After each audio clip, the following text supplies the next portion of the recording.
नमस्कार, जय हिंद। आप सभी का स्वागत है। एक बड़ी खबर, कोटे के अंदर अब मिलेगा कोटा। जी हां, ये बहुत समय से बात चल रही थी। लगभग 1975 में जब पंजाब ने पहली बार कोशिश की थी कि जो एक कोटा बना हुआ है, मान लीजिए एक रिजर्व कैटेगरी है शेड्यूल कास्ट की। अब शेड्यूल कास्ट में बहुत सारे कास्ट आते हैं, तो क्या मैं जितना रिजर्वेशन शेड्यूल कास्ट को दे रहा हूं वो सबके लिए सामान्य हो गया, या फिर स्टेट्स अगर चाहे तो एक्स कास्ट को, वाई कास्ट को या जेड कास्ट को थोड़ा ज्यादा प्रेफरेंस दे सकती है as compared to some other caste. ये सवाल उठा था 1975 में और इसके ऊपर बहुत सारे जजमेंट्स भी आए। पर अभी तक के जजमेंट में यह कहा गया था कि सुप्रीम कोर्ट ने जब इस फैसले को सुनाया तो साफ कहा था कि अगर आप आर्टिकल 341 पढ़े, जो आज हम दिखाएंगे आपको, राज्यों के पास पावर नहीं है। पर ये चीज बदल दी गई है। आइए समझते क्या हुआ है।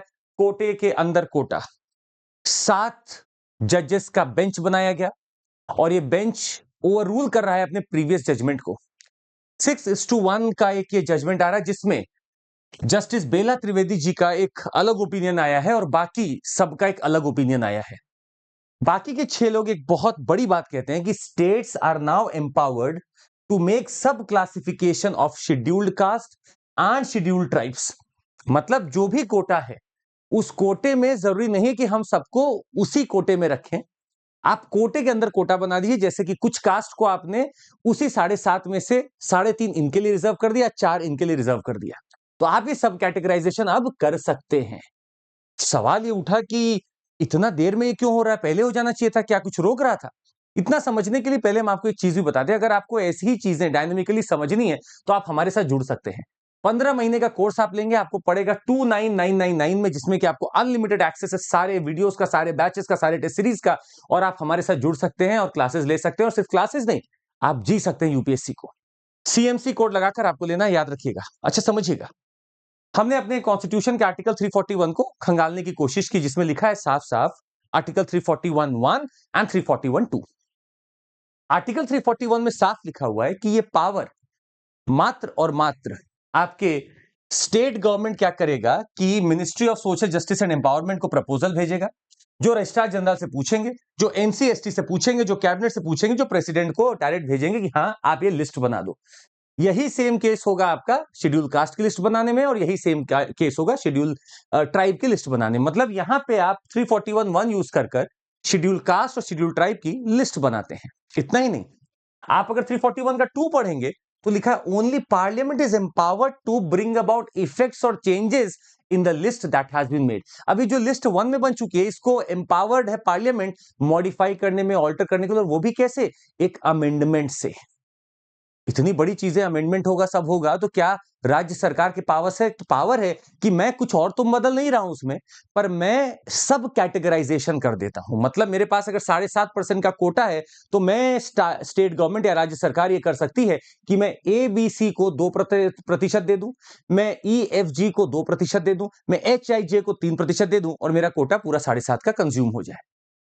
ये बात अब समझिएगा, EV Chinnaiah versus state of Andhra Pradesh and others की बात है। 2005 का एक जजमेंट आता है।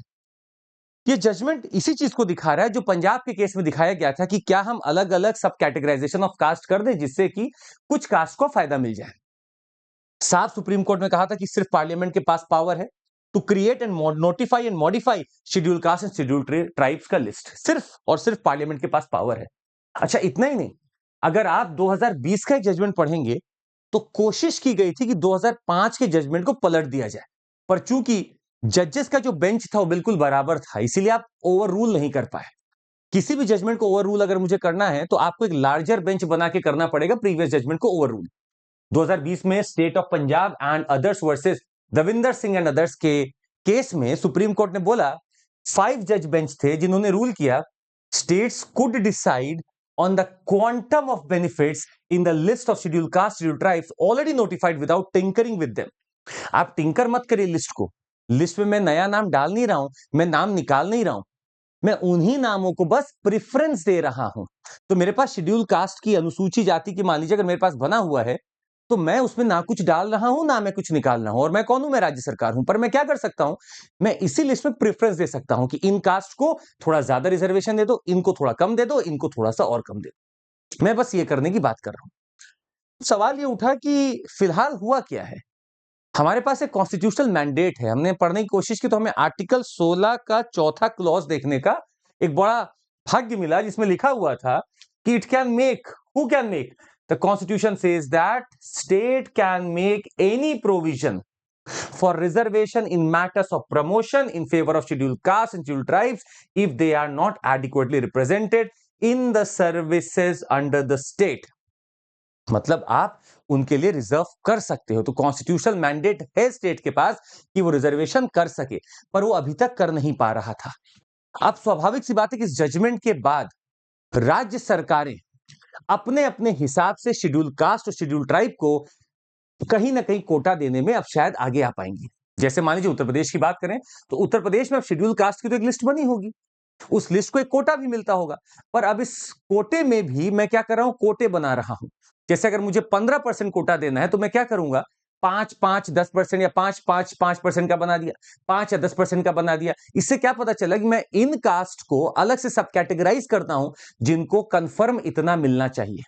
अब ऐसा क्यों, what was the need here? सबसे बड़ी बात है, देश जितना आगे जाता जा रहा है उतने ही हमारे पास कैटेगरीज भी बनते जा रहे हैं, उतने ही हमारे पास कास्ट भी बनते चले जा रहे हैं। हमारे सोशो इकोनॉमिक फैक्टर्स ने कहीं ना कहीं कास्ट सिस्टम को इतना डाइवर्सिफाई कर दिया है, हेट्रोजेनस बना दिया है कि आज बहुत सारे कास्ट हैं जो एक ही ग्रुप से बिलोंग करते हैं। तो हमारे यहां पहले से जैसे समाज चलता चला गया, समाज में धीरे धीरे कास्ट का सब कास्ट बनने लगे। तो मेरे पास इतनी डाइवर्सिटी और हेट्रोजेनिटी है कि मेरे पास बहुत सारी कास्ट बन गई हैं। अब चूंकि हर कास्ट वहां रिप्रेजेंटेड सही से नहीं हो पा रही है, सवाल अगला यही था कि क्या मैं सही से रिप्रेजेंटेशन दे पा रहा हूं? तो जब हमने पूरा रिकॉर्ड चेक किया तो पता चला कि एससी और एसटी में कुछ ऐसी कास्ट हैं जिन्होंने लगभग रिजर्वेशन का अच्छा खासा यहां पर अपना फायदा लिया है, उनको आज अच्छा स्टेटस मिला है और उन्होंने इसका लाभ ले लिया।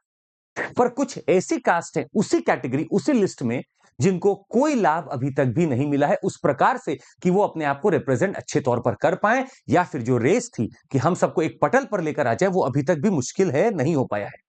तो मेरे पास लिस्ट तो बनी हुई दिखती है, मैंने रिजर्वेशन भी दे रखा है, पर ऊपर की कुछ कास्ट और ट्राइब्स से जिन्होंने सारा लाभ ले लिया है और नीचे तक वो ट्रिकल डाउन नहीं कर पा रहा है। जस्टिस अरुण मिश्रा थे जिन्होंने 2005 में जजमेंट पढ़ा था और उन्होंने साफ कहा था कि हमें कुछ ऐसा करना पड़ेगा कि ये जो कास्ट का आपका बेनिफिट्स है रिजर्वेशन का, वो कास्ट तक पहुंचे, ट्रिकल डाउन करे नीचे तक, जो होता हुआ नहीं दिख रहा है। इसीलिए सब कैटेगराइजेशन ऑफ कास्ट की बात चली। सबसे पहले बात चलती है ओबीसी में, और ओबीसी में कमीशन भी बैठाया जाता है जिस कमीशन की रिपोर्ट भी सबमिट की जाती है, और उस कमीशन में साफ था कि हाँ ओबीसी को भी सब कैटेगराइज आप कर सकते हैं। इतना ही नहीं, अब इस जजमेंट के बाद शायद राज्य सरकारें जागे और अपने अपने हिसाब से वोट दे सके, सॉरी कास्ट दे सके, आपको कोटा दे सके, वोट नहीं, वोट तो अभी आएगा। अब अगला इसका चैलेंज जो दिख रहा है नंबर 1 ये है कि मेरे पास ना तो एक कास्ट सेंसस है, ना ही मेरे पास ऐसा डेटा है जो ये तय कर पाए कि क्या वाकई में एक कास्ट अंडर रिप्रेजेंटेड है, क्या ये उसी का तो एक नाम नहीं है, क्या लोग सिर्फ उस भाग को लेने के लिए, उस लाभ को लेने के लिए अपने आप को बदल तो नहीं रहे। मेरे पास ये भी बहुत बड़ा चैलेंज है कि I don't have reliable and updated data with me. दूसरा चैलेंज मुझे यहां दिखता है कि आप कहीं फर्दर फ्रैगमेंटेशन तो नहीं कर रहे हैं। ऑलरेडी रिजर्वेशन सिस्टम ने एक फ्रैगमेंटेशन बनता हुआ दिखाया इस पूरे कंट्री में, क्या मैं फर्दर फ्रैगमेंटेशन नहीं कर दे रहा हूं? और तीसरा, क्या पॉलिटिकल गैलरीज इस बात का फायदा नहीं उठा लेंगी कि सब कैटेगराइजेशन ऑफ कास्ट हो तो मैं किसी एक सबकास्ट या किसी कुछ सबकास्ट का यूज करने के लिए, वोट पाने के लिए मैं उनको एक रिजर्वेशन दूं? क्या मैं इस आंच को और बढ़ावा नहीं दे रहा हूं? ये सवाल बरकरार हैं, ये लागू हैं, और ये चैलेंजेस भी हमारे जो साफ दिख रहे हैं। तो सुप्रीम कोर्ट ने अपने जजमेंट में इस समय यही कहा कि हमें ये करना है, पर ये करने के साथ साथ हमें ये मेंटेन करना होगा कि इसको पॉलिटिकल गैलरीज कहीं लाभ के तौर पर ना उठाएं। ये सिर्फ एक पायस मुद्दा है जहां पर उन लोगों तक जहां तक अभी लाभ नहीं पहुंचा है वहां तक पहुंचा दिया जाए। यही बात है सब कैटेगराइजेशन की, और अब देखते हैं क्या होगा, शायद अलग अलग राज्यों का अब ओपिनियन आएगा और वो अपना कुछ ना कुछ सब कैटेगराइजेशन ऑफ कास्ट करेंगे। अगर आपको ऐसी चीजों को पढ़ना है और अगर आपका मन है ज्योग्राफी ऑप्शनल पढ़ने का, अच्छा मौका है, आप जुड़ जाइए हमारे साथ। बाद में मैसेजेस आते हैं 1 महीना सर की अब मैं रिकॉर्डेड क्लास देख रहा हूं, इससे पहले पहले ही देख लीजिए ताकि आपको फायदा मिले। और साथ ही मैं आपको बता दें हमारे मंजिल बैचेस है जो चालू हो गए हैं। ये आपका एक बैच है जो 31 जुलाई से चालू हो चुका है, आप इसमें जुड़ सकते हैं।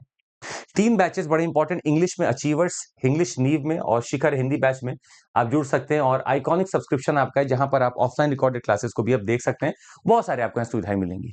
तो आज के लिए बस इतना ही। जरूर लाइक, सब्सक्राइब और शेयर करिएगा अगर आपको पसंद आया तो, और अगर आपको समझ में आए तो नीचे कमेंट करिएगा। वैसे जाते आते हम आपसे क्वेश्चन भी पूछना चाहेंगे। आर्टिकल 341 की हम बात कर रहे थे, आपको क्या लगता है आर्टिकल 341 संविधान के कौन से पार्ट में लिखा है? Which part has the mention of article 341? नीचे कमेंट करके बताइएगा। आपका बहुत बहुत धन्यवाद। Thank you so much. Take care. जय हिंद।